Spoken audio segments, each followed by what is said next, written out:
Assalamu alaikum urmаттуу Teskabар kanalının көрүүчүлөр, саламатсыздарбы? Кутмандуу күнүңүздөр менен. Бүгүн биз Оштогу Садырбай айылынан сатыла турган үй көрсөтмөкчүбүз. Азыр Ош Бишкек чоң трассасынын боюнда турабыз. Оштон чыгып, 30 адырга келип, андан өтүп Кайрагач, анан Садырбайга кирип келдик туугандар. Садырбайга киргенде эле сол тарапка бурулган көчө бар. Карим Айтиев көчөсү туугандар. Мына ушул көчө. Түз ылдыйга түшүп барасыздар. Түз барып 200 метрден кийин светофор, оңго бурулсаңыздар Садырбайдын центри. Ага жетпей, солго бурулуп кирсеңиздер болот. Жакын эле. Мынакей туугандар, биз сатыла турган үйгө жетип келип калдык. Трассада мына ушул жол менен ылдыйга 500 метрдей түшүп келдик туугандар. Үйлөр жалаң сол тарапта батыш жагында жайгашкан. Алардын катарында 500 метр ылдыйракта жашыл дарбазалуу, жашыл чатырлуу мына ушул үй турган болот туугандар. Мына ушул үй сатууга коюлуп атат. Биз менен чогуу болсоңуздар, азыр бул үйдү мен өзүм жалгыз көрсөтүп берем. Анткени үйдүн ээси өзү Россияда жашап, ошол жакта эмгектенип, ошол жакта жашап жүрүптүр. Азыр карындаш келип, үйдү дарбазаны ачып берди. Өзүм кирип, баарын көрсөтүп чыкмакчымын. Үй ээси менен сүйлөшүп алганбыз. Бар жогун айтып берген. Ал кандай айтса, мен дагы сиздерге ошондой кылып түшүндүрүп бермекчимин. Бул болсо көчө, Садырбайдын көчөсү дагы ылдыйга чейин бармакчы. Көчөсүндө шагал төшөлгөн. Бул жагы болсо эгин, тала, поля, бак туугандар. Көрүп турасыздарбы? Мына бул үйдүн алдынан бул жерден чоң арыктан ылдыйга суу өткөн. Электр жарыктары дагы, электр линиясы дагы тартылган. Мына көчө жакка көрүп турасыздар, жана живой изгородок деп коет. Ошондойду эгип тиккен экен, аябай бийик өсүптүр. Ушуну менен түз ылдыйга келип эле солго бурулуп үйгө кире бересиздер. Бул жерде чоң арыкта каналда суу бар. Көрүп турасыздар, көпүрөнү куруп койгон. Үйдүн чатыры жашыл түстөгү профнастил менен жабылган. Дарбазасы жашыл түстө. Жалпы 6 бөлмөлүү үй экен туугандар. Азыр биз бир чекеден көрсөтүп бере беребиз. Бул жагында чоң сарай навеси менен экен.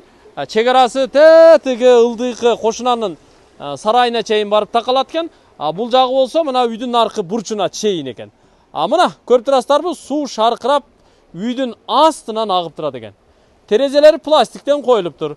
Үй камкыштан курулуптур, ичи сырты шыбалыптыр туугандар. Бул жакта 2 бөлмөсү бүтүптүр, жашаганга даяр экен. Өздөрү кургандан кийин бир 2 жылдай жашап, анан Россияга көчүп кетишкен экен. Эми көптөн бери турат экен, ушуну сатууга коюп атат. Кимге насип кылса аракетиңиздерди кыла бериңиздер. Мен бир чекеден көрсөтөйүн, анда баштадык. Бисмиллахиррахманиррахим. Мына үйдүн алдына короосуна кирип келдик. Оң жагында 2 бөлмө, буякта 4 бөлмө бар экен, общий. Бул жер болсо мына навес. Көрүп турасыздар, туннель деп коесо болот. Унаа коюучу жай. Жалпы жер аянты 20 сотук экен туугандар. 20 сотук экен. Бул жагы мына үйдүн нар жак чекесинен баштап, тетиги навес тандырдан уланып, наркы талдар менен түп-түз ошо дарактар аркылуу до конца төргө чейин, үстүндө лоток бар экен, ошол жерге чейин чыгат экен. Жогору жагы бийик болгон үчүн жерди тегиздейин, бир аз гана уклон кылам, бактарак кылам деген максатта мына жерди сүрдүрүптүр. Көрүп турасыздар. Дагы да болсо бул жерде экскаватор грейдер келип сүрдүрүп, тегиздеп, анан бактарак короо сарай кылсаңыздар болот. Мына короо сарайды оңдоп түзөп алсаңыздар болот экен туугандар. Мына биз кирип келдик. Дарбаздан киргенде эле оң жакка бурулуп, бул жактагы 2 бөлмөнү көрсөтөбүз. Бул жер тепкич, 3 түркүк койгон туугандар, үстү жагы дагы кошулуп жабылган. Тепкичтен көтөрүлүп чыгып эле биз бул жакка 2 бөлмөгө киребиз. Эшик терезеси бул жактыкы мына пластик экен, веранда жагыныкы. Бисмиллахиррахманиррахим. Мына кирип келдик. Биринчи бөлмөсү мына ушул экен. Тапчаны менен веранда экен, бул жагы көрүп турасыздар. Нар жакта 2 бөлмөнүн бая межкомнатный эшиктерин дагы сатып алып койгонбуз. Тапчанда турат деди, мына комплект боюнча 2 эшиги турат экен, нар жакка кийин койдуруп алсаңыздар болот экен. Дуалда бойлору жабыштырылыптыр. Бул болсо тапчан көрүп турасыздар, ДСПдан жасалыптыр. Сол жакка бурулуп, мына жакка кире турган болсок, бул жакта бир спальный бөлмөсү бар экен. Узун туурасы 4,5 га 3. Мында 2 терезеси бар, көчө жакта 1 терезе, үйдүн нагороту жакта 1 терезе, пардалары да тартылган. Потолок Армстронг, дуалы обой, полу ДСП сырдалыптыр. Бул 1 бөлмө болду туугандар. Биринчи бөлмө, экинчи бөлмө, Электр жарыктары, электр линиясы тартылып киргизилиптир. Эми бул жактагы 4 бөлмөнү көрсөтөйүн. Электр чубалгылары бардыгы монтаж болуп, автоматтар мына жерге коюлуптур. Бул тепкич менен бул жакка көтөрүлүп чыгабыз. Бул жагы Г формасында курулган экен. Нар жагынан дагы тепкичтен чыгып түшсө болот экен. Мына бул ортодогу эшикти ачып бул жакка кире турган болсок, 3 бөлмө бар экен, катар жайгашыптыр. Анын ортоңкусу мына ушул бөлмө. 3 бөлмөгө тең полуна ДСП кагыптыр. Дуалын шыбап бир катар шпатлевка тартыптыр тугандар, краскага же обойго даяр экен. Бир катар шкурка кылып эле краска же обой кылсаңыздар болот. Потологундагы тегиз кылып шпатлевка тартыптыр. Электромонтаж жасалыптыр. Терезелери пластик подоконниги менен. Ортодо дуал печка курулуптур. Кыштама бул жагы. Бөлмөнүн туурасы 3 метр, узундугу болсо 4,5-5 метр чыгат. 5ке 3 15 квадрат метр десек болот. Оң жактагысы бул зал, конок бөлмөсү экен. Бул төрдө жайгашыптыр. Мына бул чоңураак бөлмө экен тугандар. Мына бул бөлмөнүн туурасы 4 метрден ашыгыраак, узундугу болсо 5 метр чыгат.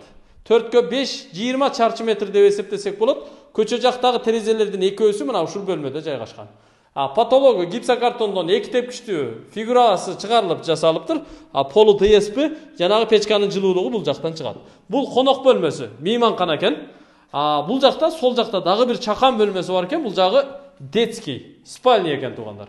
Туурасы 2,5 метр, 2,5 метрге жакын чыгат. Узундугу 5 метр, бир терезелүү чакан бөлмө. Патологу жасалган. Мына полу ДСП тугандар. Көрдүңүздөр, жанагы наракта тапчанда жаткан 2 эшиктин бирөөсү бул жерге коюлат, бирөөсү бул жерге коюлат. Бир катар шкурка кылып эле краска бересиздер. Люстра кадайсыздар, эшиктерин койдурасыздар. Каласаңыздар краскалап, каласаңыздар обой жабыштырып, анан жашоону баштай бересиздер тугандар. Каласаңыздар мына эшикти жаңылап койгонуңуздар менимче дурусураак. Жакшы эшиктен койдуруп аласыздар да, пластикпи, алюминиевийби, жыгачпы. Мына жакта дагы бир бөлмөсү бар экен, бул жагы бүтпөптүр тугандар. Мына эшиги жабык экен, ичкери кире албадым. Мында да бир бөлмө бар экен, мында спальня катары, конок бөлмөсү катары пайдаланса болот экен. Мына патологдор азырынча жасала элек. Бул жерлерди дагы патологдорун бүт обшивка кылып, тыныке фонд менен, тыныке бонд менен кандайга мүмкүнчүлүк болсо, ошону менен жасап алсаңыздар болот. Бул жакка жүрөлү, келиңиздер. Үйгө уланып, бул жакка навес курулган экен, асты тандыркана, отункана экен. Ошо аркасы мына ушул дуал чек ара болуп эсептелинет. Ошону менен түптүз жогору чыгып кетет. Үстүндө лоток бар экен тугандар. Көрүп турасыздарбы? Ошо тереке чейин. Ошол бурчтан бул жагы наркы бурчка чейин барып такылат экен. Ошол чоң талга чейин. Ошону менен түз ылдыйга түшүп, бул жагы мына сарайдын наркы чекесине чейин келет экен. Эми сиздерге бул жактагы сарай навесин көрсөтүп коеюн. Муну да бир катар көрүп алыңыздар. Узундугу 20 метр болгон навес сарай бар экен.